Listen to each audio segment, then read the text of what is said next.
Welcome to Chronica. I'm Fred Marrazzo, and today is Friday, June 11th, 2004. And with me today, I have a guest who's going to be talking about a film that he's recently made, and we're going to find out what that's like. So, welcome, Ken Karn, to the show. My pleasure. Thanks for having me. Yeah, absolutely.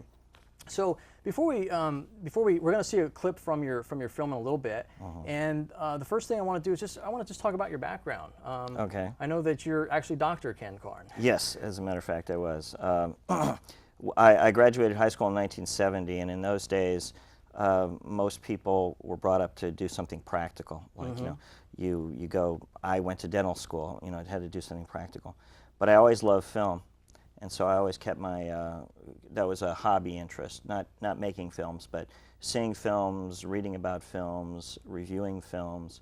So in dental school, I was like the film critic. Right. When I was in the Navy as a dentist, and I was the critic on the base newspaper. So I always kind of stuck in it. Finally, when I really dipped my toe in deeply was I was stationed in Southern California, and I started taking some screenwriting courses at UCLA. Then I got more interested in the filmmaking process, started taking editing courses. So when I moved here to San Jose, I had a private practice in dentistry, and I went part-time to De Anza College film program, and that's what really sucked me into the whole process. And then I was practicing dentistry with my wife, and she said, "Get out of here, go do your films." Right. So anyway, I'm lucky to have a very supportive spouse, and for all aspiring filmmakers out there, the key thing is to have a supportive spouse, or some other means of somebody who can understand that you may go long periods of time without really generating any income. Right.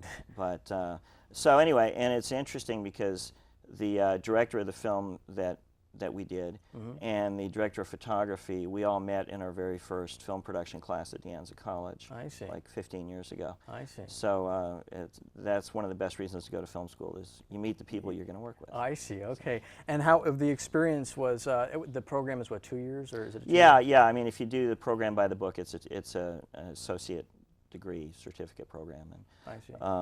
You can transfer to a 4-year college to do more film studies or whatever.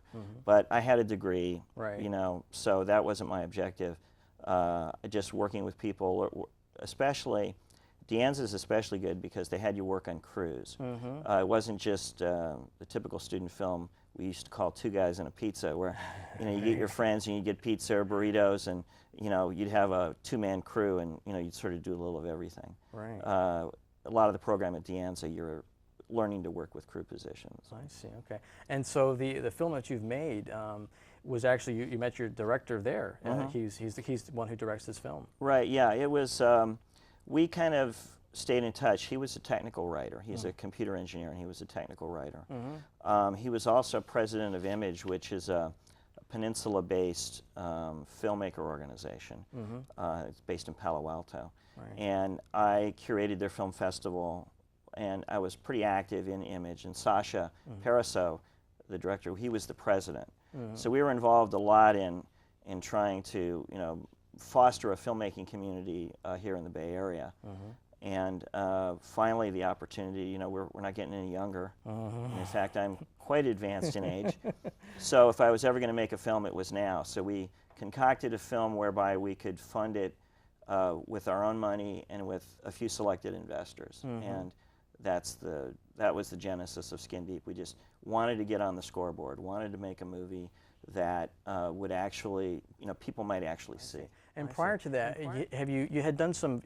I think your student film at De Anza actually got an award. It was pretty rave. Well, yeah, I did a short film as part of my work there, 16mm short called The Speed of Light.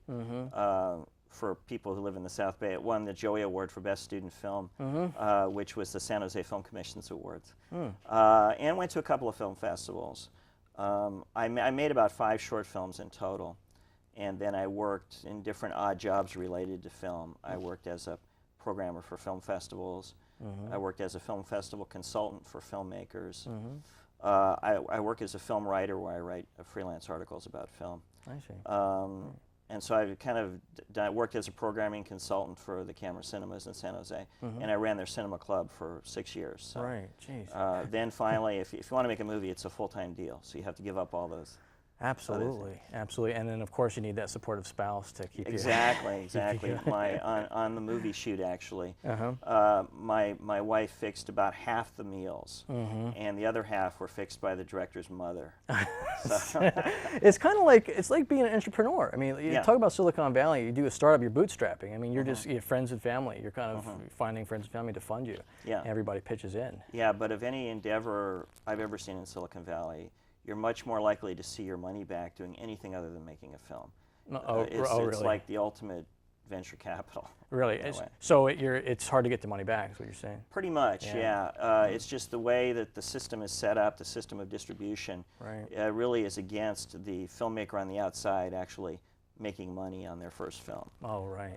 So we understood that, and our investors understood that. The good news is it looks like we might actually we've actually seen some money come back to us already. Is that right? We have ways to go to pay everybody back, but we're that unusual film where we do have a distribution on video and DVD. I see. Came out on Tuesday. Oh, did it really? So, Okay, yeah. okay, fantastic. So that there will be a stream of income. It just depends on how much it is. I see. And for this type of film, I mean, I know I heard you talk before. Somebody actually asked you how much did it cost to make this film. I know better to ask you because you said something like, it's like asking a woman how old she is. Exactly. You never ask a producer. Well, now that it's sold and everything, I mean, I can go into those numbers. I mean, there's a degree of confidentiality because we form a limited liability company, and you know, those kinds of things are supposed to be kept a little bit confidential. But I can talk just basically. We had a little over $200,000 in cash, and we had another just under $200,000 in post-production services that weren't donated. The people who did those services got equity in the film, as if we paid them their fee and then they put it back into the movie. It's the same sort of thing. So they, for instance, our editor, he worked for no upfront money, but he has his fee. He has that part of the film. I see. So it's kind of a creative financing, which is something you have to do when you're. I see. Okay. And you say you've got it. It's actually in distribution. Now the film was made. When did the film go into the can, as they say? When did you actually finish that?